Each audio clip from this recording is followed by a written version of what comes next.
ఆడపిల్లలనే తేడలేదు, మగపిల్లలనే తేడలేదు. క్రమశిక్షణ ఏం నేర్పింది చెప్పాలి.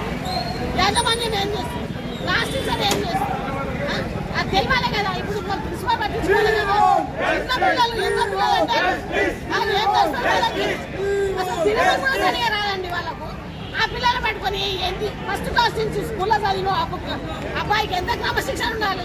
స్కూల్లో చదివిన వాడే ఇక్కడ నుంచి ఫస్ట్ నుంచి స్టార్ట్ ఇక్కడ 9th వరకు వచ్చి వాడే మనకి ఎంత క్రమశిక్షణ నేర్పి చెప్పాలి. అది అదే కదా.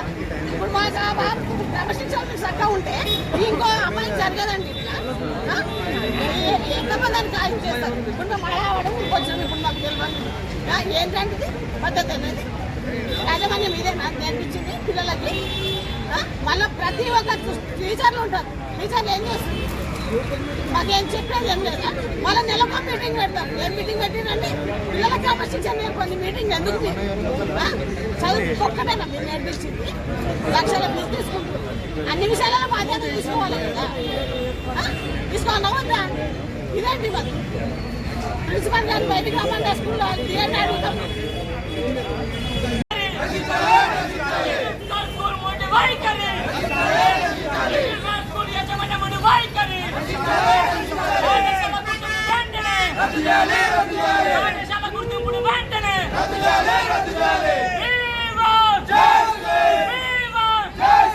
Bharatiya Janata party, Bharatiya Janata party,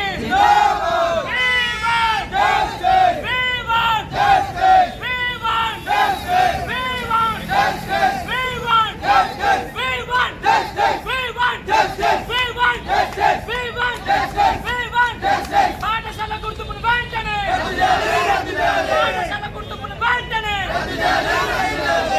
school మండి వైఖరి, స్కూల్ యాజమాన్యం మండి వైఖరి.